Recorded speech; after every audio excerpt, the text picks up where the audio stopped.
Welcome to Gooseberry Science and Education videos. Okay, so when you think Hawaii, what's the very first thing that pops into your head?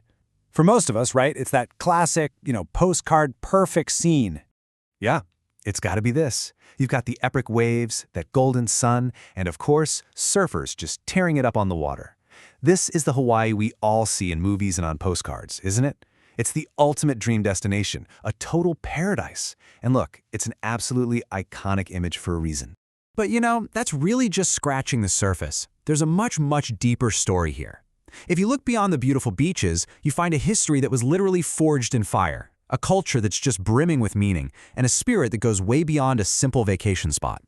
So in this explainer, we're gonna peel back some of those layers and see what's really going on. We've seen that picture-perfect paradise part. So next up, we're diving into how the islands were born from volcanoes. Then we'll get into the real meaning of hula, check out some incredible craftsmanship, and finally, we'll talk about the language of aloha. Let's get into it. All right, let's start at the very beginning. The real beginning. The story of Hawaii doesn't kick off on a sandy beach. Nope. It starts way down, deep inside the earth. See, the islands are literally alive. They're actually the very tops of these enormous underwater volcanoes, and they're always changing, always being reshaped by eruptions. It's this incredible force, both creative and destructive, that's really the heartbeat of Hawaii. It's this constant cycle of creation.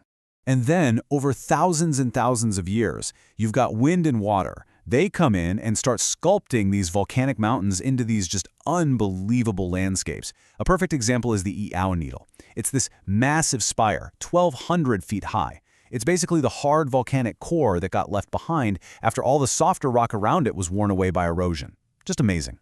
And that same process creates these scenes that feel, well, otherworldly. If you ever see the Garden of the Gods, it feels like you've just stepped onto Mars or something. It's this wild, reddish landscape of boulders that just seem to glow when the sun sets. It's totally surreal.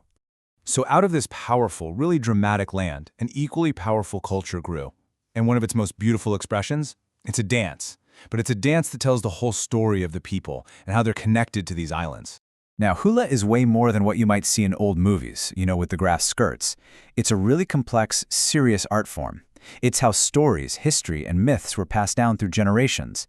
And while we often picture women dancing, it actually has really deep roots as something primarily for men. And that tradition, it's making a huge comeback today.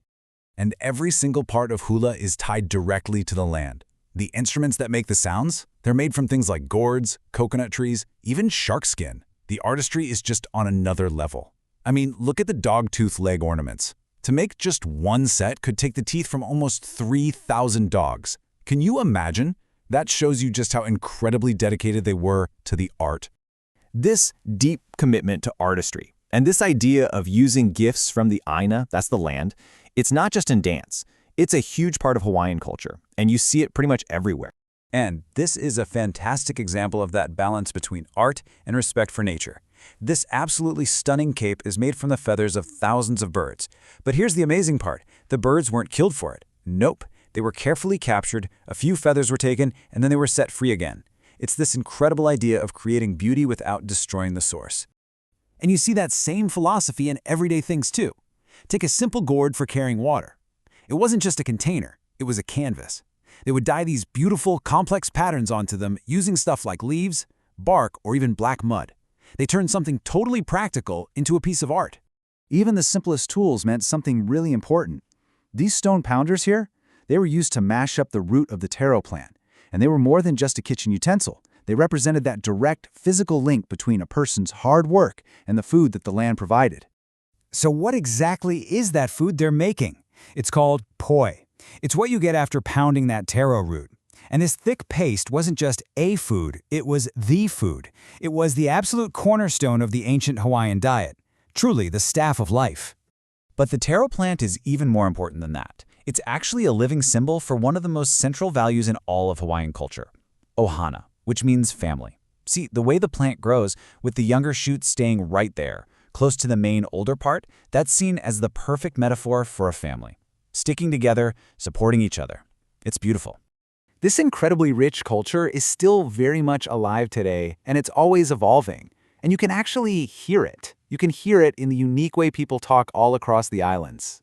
So when you're there, you'll probably hear two different but connected ways of speaking. You've got the beautiful traditional Hawaiian language, where you hear words like aloha and mahala, but then you also have local pidgin. It's this really lively, expressive language that actually came from the plantation days. You'll hear folks say, "How's it?" instead of "How are you?" Or if the food is amazing, they'll say it "broke down mouth." And both of them, together, are the real voice of Hawaii today. So when you put it all together, from the fiery volcanoes and those amazing waves, all the way to the deep, symbolic meaning of a single plant, you start to see a Hawaii that is so much more complex and ancient than what you see on a postcard. It's a living, breathing story about the land, the culture, and the connection between them. And that kind of leaves us with one last thing to think about.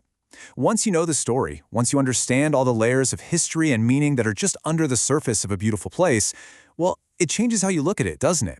So the real question is, how do we truly honor the spirit of a place like this? Please like and subscribe if you enjoy the content. We are already working on a new topic.